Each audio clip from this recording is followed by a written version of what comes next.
We begin at the Tribunal, where Brisbane's Eric Hipwood was forced to explain Thursday night's contact with an umpire. It's been a fascinating case and one we've all been following. McCluggage, Berry to Coleman. Lovely kick and a big hit with the umpires behind the plate. As Cameron turns, delivers inside 50, and Hipwood takes it on his chest. That was solid contact. I think he was trying to use him as a shield and maybe push his opponent to the other side of the umpire, but the fact is he's pushed his opponent into the umpire, so there's probably something that needs to be addressed. So that's a push lead, guys, and for anyone that plays in the forward line, that's something you would do 50 times a game. But there's a duty of care there. You have to know the umpire's there. He's in fluoro green. It's just a coincidence that they were there at the same time. That's an amazing coincidence that he decided to push when the umpire was right there. There's 36 men on the field, plus another 7 umpires. Sometimes accidents happen. Yeah, we've got to protect the umpires at all costs. I can't imagine any player deliberately doing that.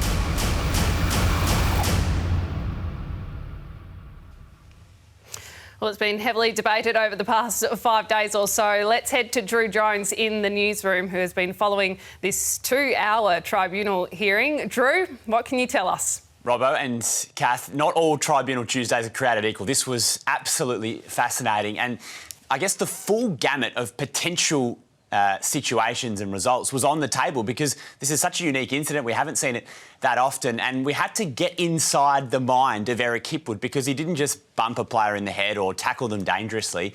It was contact via another player. So as it all boils down, this is a $2,500 fine for Eric Hipwood. So in the end, after deliberating for about 40 minutes, the Tribunal panel decided that this was careless conduct, but on the lower end of careless. It wasn't intentional and it wasn't an accident. So the AFL started out the night by saying, if this is intentional, this is a 2-game ban. That's what they wanted. They said if it's careless, this is a 1-game ban.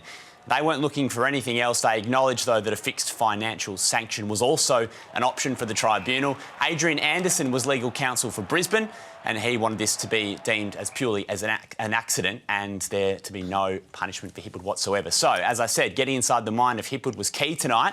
So let's hear what he had to say when he was questioned by both sides. I mean, if we roll the vision, hopefully I can talk you through what he was doing as we see it. So Hipwood trying to run through. He says, let's get inside 50 into a dangerous position. Ryan Gardner's there with him. Then Gardner initiates contact here, runs across him. This is an illegal act, as mentioned by Adrian Anderson, the Brisbane Legal Counsel. Hipwood says he braces for contact, looks at Gardner and then pushes him as a reflex action. Adrian Anderson asks him, were you conscious of where umpire Jacob Mollison was? Hipwood says, definitely not. I hadn't seen him. He then asked, did you ever have any intention of pushing Gardner into the umpire? No, definitely not. I've played plenty of sport. I know that's not an acceptable action. Now, after 5 or so minutes of questioning, it goes to the AFL. Nick Payne, the legal counsel, he suggests that Hipwood must have seen the umpire. He explained, Hipwood, that as he's running back, he looks at Zach Bailey, who's running near him. There's a time where Zach Bailey and the umpire cross paths. The AFL say you must have seen the umpire at some stage as you're running back, or at the very least, it's your duty of care to know where the umpire is. Hipwood says, I run this pattern 10 to 15 times per game and the umpire is never in my path. Ultimately, the AFL say Hipwood's actions in my submission are unacceptable when one considers the vulnerability of the umpire. Adrian Anderson says, seeing the umpire does not prove he had intent to push Gardner into the umpire. Around 40 minutes all up, the discussions between the Tribunal panel, they decide it was careless and a $2,000 fine. Is free to face Essendon at the Gabba this weekend. Thank you, Drew Jones. Good work there. Robbo, your initial reaction, because you were pushing for a suspension when we discussed this last night. Pushing? I'm not to decide whether it should be a suspension or not. My personal opinion was he should sit for a week and say, hey, you can't do that. You were saying that he should get a fine because that's what the rules say. What's your gut feel, 24 hours looking at it, hearing people's opinions, seeing it again tonight? They found him guilty of carelessly pushing a player into an umpire. They found him guilty and they fined him.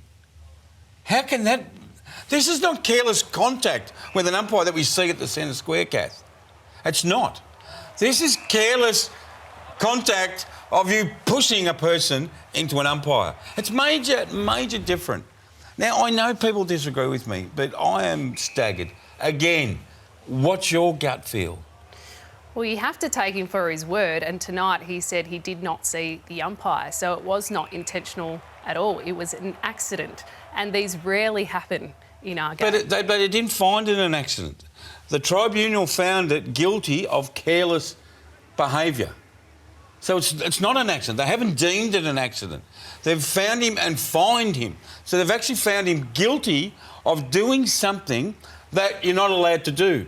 And it's fallen under, oh, well, it's, contact with an umpire. That's crap, and I know people disagree with me. And I'm not headhunting Eric Hipwood, I'm not.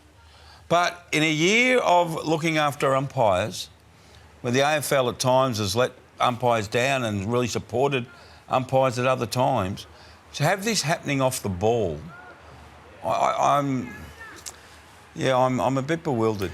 I might be in the wrong, I might be wrong, but I'm bewildered. I was more meaning accidental in that he didn't mean to do this, but when you're talking about the tribunal lingo, I understand you mean careless, but that is the rule at the moment, is careless contact with an umpire by pushing an opponent into an umpire or their direct path is a fine. Is that what the rule says? Yes. Pushing a player into an umpire is a fine. Well, they couldn't find it deliberate. They can't. Because if it is, he should be sitting for 5 or 6 weeks. If we found out that Eric Hipwood deliberately pushed him into the umpire, he's gone. So I don't know why they were asking for 2 weeks. That should have been asking for 5 weeks. Yeah, well, the key was, did he see the umpire or not? And he said he didn't. That's what everyone wanted to know. And he said he didn't. The only part where a few eyebrows were raised was that he did say he saw Zach Bailey. And if we bring up the vision here, you do question, well, how could you see Zach Bailey and perhaps not see the umpire? I think the vision is coming up for us. But if you're playing, right, so Zach Bailey's about to head through the umpire 50, now. He's right in front of him. And he's saying he can see Zach, but he can't see the umpire. So that's where you do question. They should have called you. They should have called you as a witness, as a body movement witness, a mechanism. But we have to take Eric for his word, and I do that he didn't see him and it was an accident in his opinion. But yes, it's gone down as careless contact with an umpire. My question to you is, should they rewrite the rule now? Careless contact with an umpire results in a suspension. No, I don't want to knee-jerk and say, oh, let's all rewrite the rules. This game, I'll say it again and I'll borrow KB's line again.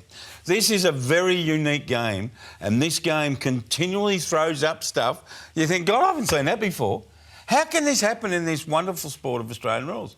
I can't remember seeing that. So we can't, do we write it? Oh, but if you sort of carelessly push into an umpire, I don't know. I'm bewildered, but anyway, good luck to him. He's playing. Yep. He got away with it, took the mark, kicked the goal. Big part of the game.